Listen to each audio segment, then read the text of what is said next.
দেখি আছে তো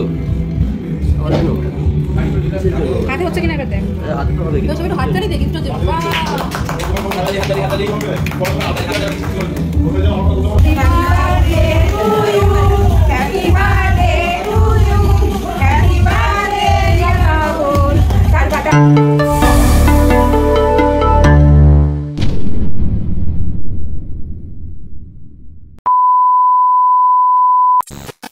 হ্যালো গাইস, আজকে হচ্ছে আমার এক স্পেশাল মানুষ, মানে আমার লাইফের এক স্পেশাল মানুষের বার্থডে। তো এই রেস্টুরেন্টটাতে আমি আজকে সেলিব্রেট করছি। তো অনেকটাই রাত হয়ে গেছে। এই আমার লাইফের সবথেকে স্পেশাল পার্সন, এনার আজকে বার্থডে। আর সবথেকে ক্লোজ যারা রয়েছে, মানে আমার লাইফের সবথেকে ক্লোজ যারা ফ্রেন্ড, তারা হচ্ছে এখানে রয়েছে। আমার বোন এবং দুই বান্ধবী যারা হচ্ছে সব থেকে ক্লোজ আমার। আর এই হচ্ছে আমার ক্রাইম পার্টনার, মানে সবকিছুতে হেল্প করেছে, পুরো আয়োজনটাতে হেল্প করেছে হচ্ছে এ, আর হচ্ছে এ পুরোটাতে হেল্প করেছে। নাহলে আমার একার পক্ষে পসিবল ছিল না কাজ করে এত কিছু আয়োজন করা। এটা কেটে খাবো। তো চলো পুরো ব্লগটা তোমরা দেখো।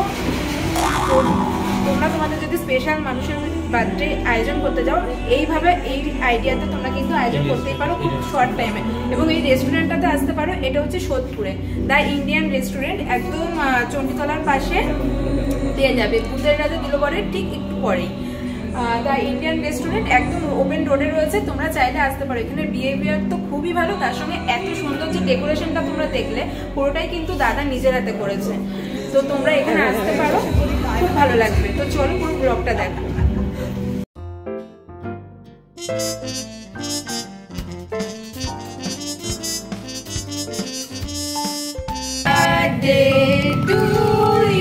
শুভ জন্মদিন, শুভ জন্মদিন, শুভ জন্মদিন।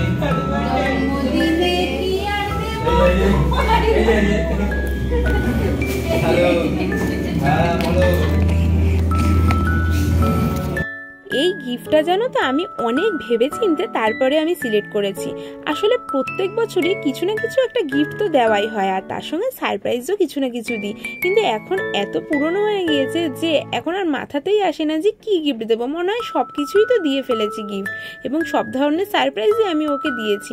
নতুন কি কিছু করা যায়, তাই জন্য মনে হলো অনেক ভেবেচিন্তে যে এই গিফটটা আমি ওকে এখনো অবধি দিইনি। তাই জন্য ভাবলাম না, এটা আমি ওর জন্যই রাখি।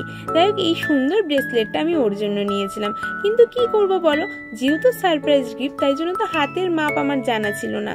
দোকানে কিনতে গিয়েছিলাম, সেখানে একটা কাকু দাঁড়িয়েছিল, তাকেই বললাম যে তোমার হাতের মাপেই হয়তো হবে, সেই আন্দাজ করেই নিয়ে এসেছিলাম। তাই জন্য বললাম যে একটু পরে দেখে নে যে মাপটা ঠিক আছে কিনা। দেখলাম না, মাপটা একদম পারফেক্ট আছে।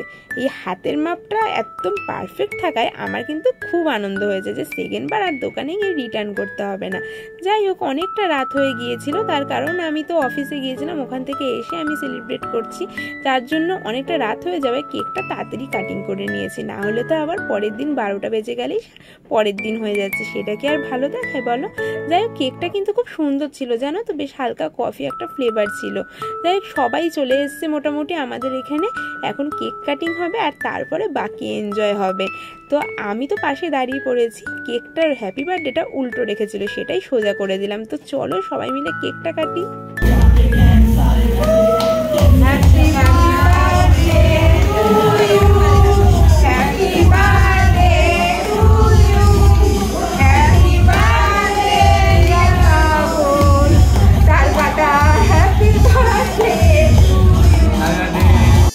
কেক তো কাটিং হলো, এরপর যদি একটু আমি ওর মুখে না খাইয়ে দিই তাহলে কি করে হয়।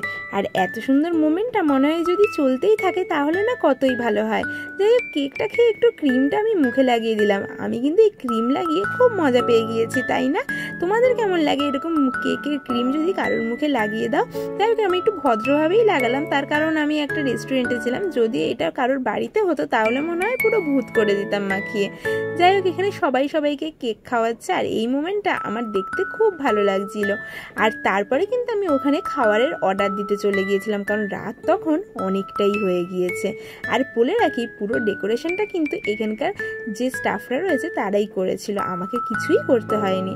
কিন্তু আমি গিয়ে যেহেতু অর্ডার দিচ্ছিলাম খাবারের, তাই খাবারটা আসতে অনেকটা লেট হয়ে যাচ্ছিল, যার জন্য রাত 12টা অলরেডি বেজেই গেল। সেই যাই হোক, এখানে স্টার্টারের প্রথমে নিয়েছিলাম। আসলে না, আমি আগে থেকে কিছু ঠিক করে রাখিনি যে কি খাবো। ভেবেছিলাম মেনু কার্ডটা গিয়ে দেখবো এবং পরপর অর্ডার করব। আগে থেকে বলে এসেছিলাম, কিন্তু মেনুটা ঠিক করা হয়নি। যাই হোক, গিয়ে সব কিছু মেনুতে যা যা ছিল মোটামুটি তোমাদেরকে দেখালাম। তোমরা যদি চাও এরকমভাবে কিন্তু তোমাদের বার্থডে আইডিয়া করতেই পারো স্পেশাল পার্সনের জন্য। যাই হোক, আমার এই বছরের বার্থডেটা ওর তো এইভাবে আমি কাটিয়ে দিলাম, কিন্তু পরের বছর আমি কি করব সেই প্ল্যানিং কিন্তু এখন আমি করিনি। তোমাদের কাছে যদি কোনো প্ল্যান থাকে তাহলে কিন্তু আমি জানিও, আর চ্যানেলটা একটা সাবস্ক্রাইব করে দিও। চলো টাটা, তোমরা ভালো থেকো, আর thanks for watching. Tata, bye by.